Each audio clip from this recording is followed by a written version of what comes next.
Am I the jerk for not giving up my shopping cart to a lady in the store? I went to the grocery store and had a heated exchange with an elderly lady. I was shopping in one of the store's riding shopping carts. She asked to use the cart, but I refused. When she first asked, I told her that I was using it now, but maybe there were more at the other entrance or she could ask an employee if there were any more. She immediately got angry, called me a bitch, and said I was fat and lazy. She claimed she needed the cart because she has trouble and pain walking. I tried to ignore her and reverse, but she got in front of my cart and continued to berate me. I told her that at her age, I thought she would be wise enough not to make assumptions about people and continued my shopping. I heard her go to an employee and start calling me more names, pointing and complaining about me not letting her have it, and that I was abusing the carts, which she said were for people who really need them. I am 8 months pregnant. As I have gotten further along in pregnancy, it has not only been painful to stand and walk long distances, but I have also started to feel very faint on multiple occasions, as if I am going to pass out. I get dizzy, sweat profusely, and more. I have been checked out by my doctor, who says sometimes it just happens,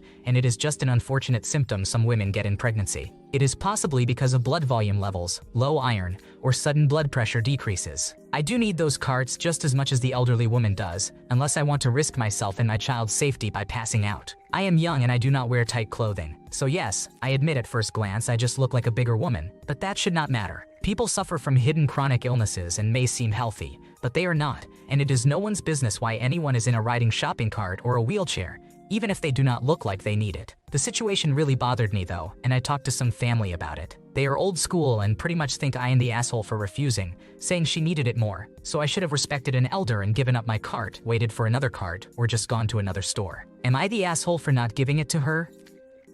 In my opinion, you have done nothing wrong here. Being elderly is not an excuse for being aggressive, rude, and judgmental. A civil conversation might have given a chance to explain the need for the cart due to hidden disabilities or illnesses. Help should be given based on need, and there's zero doubt that you needed that cart. Am I the jerk for not changing concert plans to pick up roommate from the airport? Months ago, my sister, cousin, mother, and I bought tickets to a concert about 1.5 hours south of my city, which is right next to my parents' house. A month before the concert, my roommate sent me a link to tickets and suggested we should go together. I told her my family had had tickets for months, but she was welcome to join us. We had general admission tickets and wanted a good spot, so we needed to get there early. I gave her a quick rundown of our plans. She did not mention any issues, just that she would be arriving on a flight that day. I suggested taking the rail system, which is free and drops off 10 minutes from our apartment, grabbing her car and meeting us at my parents' house. That was the end of the conversation that day. A week before the concert, as she was packing, she started asking me about how this was going to work with her flight. After some back and forth, it became obvious she assumed I would move my plans around to accommodate her flight to pick her up. I was going to head to my parents around 11:00 a.m. She asked for me to wait until 12:30 p.m. to drive south to pick her up, drive north back to our apartment, then turn around and go south right back to my parents' house. This would mean missing the entire tailgate and time with my family to spend 4.5 hours picking her up. I told her no, so she insisted that I pick her up on the way to my parents' house. This meant she would not have a car, so she would stay the night at my parents' house with us, and then my sister would drive her to work the next day. I would then drive all the way to her work and pick her up the following evening. This was another 3 hours of me, and my sister, who barely knows her, driving her around when all of this could be avoided if she would just get on the free rail system. I also had plans the next day that would need to be cut short in order for me to pick her up. Finally, I put my foot down and told her that she needed to get on the metro after her flight, go to our apartment, grab her car, and meet us at my parents' house. I was so tired of all the back and forth. She left way later than she needed to, and my family wasn't willing to wait any longer. They think she was trying to punish us for not picking her up. We were already an hour later than we were supposed to leave waiting for her, so I called her and told her to just meet us at the venue since she was going to pass it anyway on the way to my parents' house. She was obviously upset. When we got to the venue, she immediately told me how annoying the entire day was for her and was in a bad mood. The whole negotiation of her trying to convince me to change my plans to pick her up lasted for about a week leading up to the concert and was full of tension. It made it such a stressful day and really took a lot of the fun out of a previously planned family event. Am I the asshole?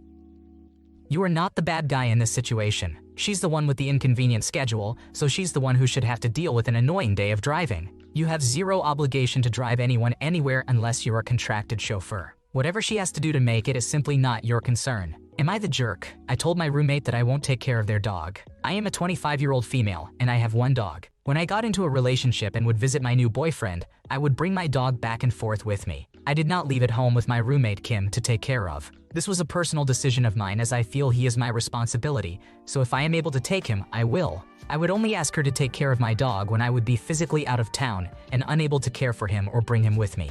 If she couldn't, I would find another way. But she usually did. A couple of months ago, she got a boyfriend named Jerry and a new puppy. Jerry has a dog of his own and a roommate as well. We have all been on multiple outings together with all of the dogs. They get along great.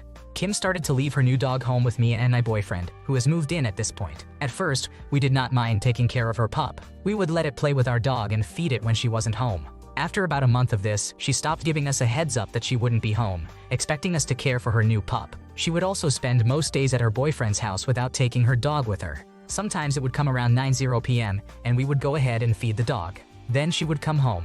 Every once in a while, she will bring her pup with her to Jerry's, but usually she won't. Her pup would chew things up, among other annoying puppy things. Her pup is also quite skittish around people, and in my opinion, it is because it does not get any attention. We bring our dog out and about with us often, and are out of the house a lot. Kim's pup stays in its cage most of the time unless Kim is home, or we are home at night. She will even leave it in the cage sometimes when she is home. I feel terrible about this, but it shouldn't be my responsibility to take care of this dog that isn't mine. I told her that if she is in town, she needs to care for her own dog or get rid of it because we will no longer take care of it if she is in town. We understand dog sitting if she is out of town or on a trip. My boyfriend is worried this may be too harsh and is worried about the home dynamic. Am I the asshole? You did nothing wrong here. Your roommate is being irresponsible and unfair to the dog by leaving it crated so much. It's especially cruel to leave a puppy in a cage most of the time, even when she is home. She needs to either step up and properly care for the pup or consider rehoming it. Would I be the asshole if I refused to let my fiancé's uncle officiate our wedding? My fiancé and I are getting married in May of next year.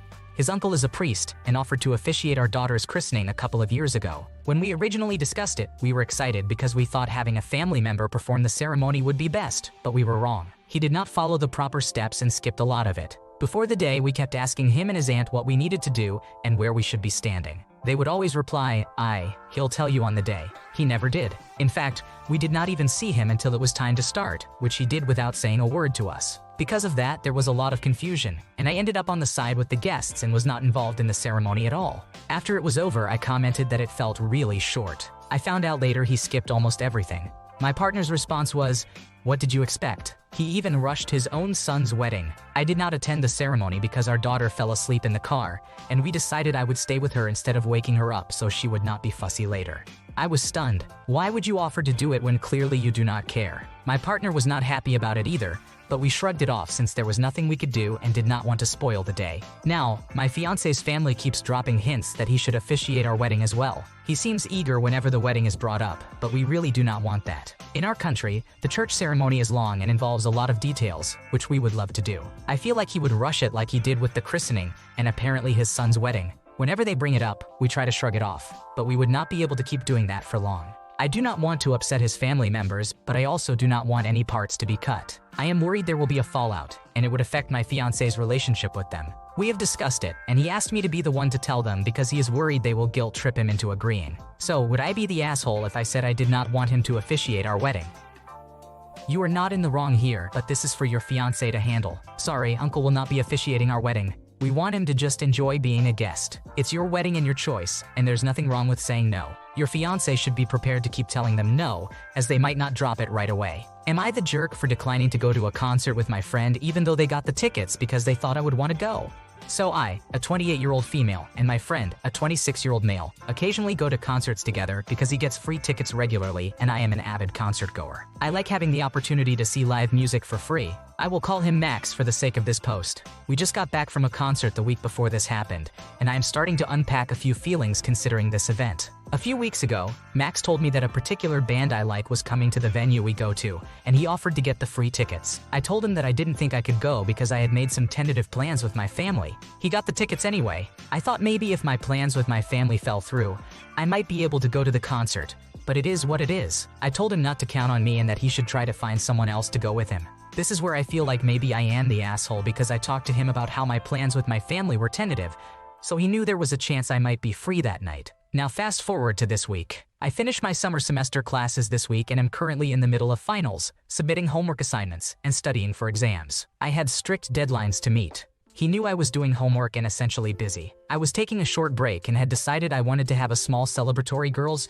night out after finals with some friends who are in town that I never really get to see.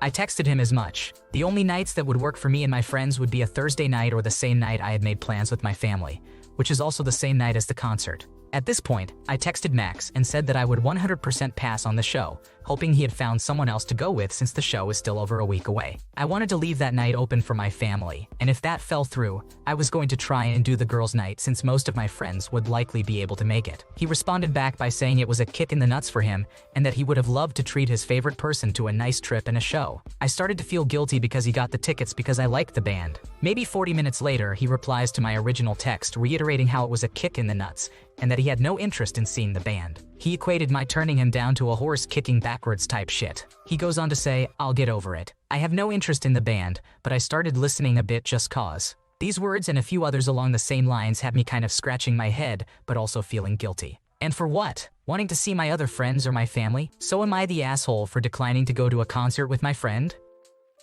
In my opinion, you have done nothing wrong here. He got the tickets without asking, and you told him multiple times that you might not be able to go. Now he's trying to make you feel guilty for planning to see your family, which is honestly manipulative. He has no one to blame but himself for his poor planning and assumptions. Am I the jerk for how I reacted to my ex's passing? So I, a 17-year-old male, was in a relationship with my first long-term girlfriend from the time I was 13 until I was 16. It was a very emotionally dependent and draining relationship. We both had a lot of family issues and struggled with substance abuse. We relied on each other more than we should have, and it created a very toxic relationship for both of us. When I turned 16, I got into therapy and made an effort to get better. My girlfriend, who was 17 at the time, only began getting worse. She made no effort to get better and found comfort in her suffering. Due to this, I broke it off with her after months of trying to help her get sober. It was extremely hard for me. I was incredibly attached to her, but I could feel myself being dragged down with how miserable she was. Cut to now, a little over a year later. I have a boyfriend, an 18-year-old male, who I have been with for 3 months now. He knows the bare minimum about my ex since I never like to go into detail, but he does know about my relationship with her. Here's where I may be the asshole. A few weeks ago, I found out from my ex-girlfriend's mom that she had passed away. She wrote a letter to me saying that I was the love of her life and that she regretted not getting better with me every single day. This destroyed me. I was inconsolable for days. Despite trying my best to move on, she was my first love, and I will always have a soft spot for her and everything she did for me. During this period, I tried my best to communicate with my boyfriend that I needed space and that I was not in the right headspace to talk about it yet. At first, he was very patient and understanding, but after a week or two, he began to get very upset with me. He said that I was neglecting him and that I should not be this caught up over an ex's death. I got frustrated when he said this and lashed out a bit. Ever since, he has been saying I am neglecting him and that he does not want to speak to me until, in his words, I am over that bitch. So, am I the asshole here for grieving the death of my ex?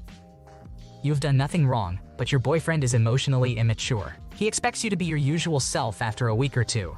Your boyfriend may not understand how important and formative that relationship was for you, and how hard it is to lose somebody you once loved so much. It sounds like you need some time to process all of this, but it might also be good to try and talk it out more with your current boyfriend once you're emotionally available. Thanks for watching. When you subscribe, make sure to hit the bell to turn on notifications so you never miss a video. To finish listening to all the stories, check out the playlist in the description.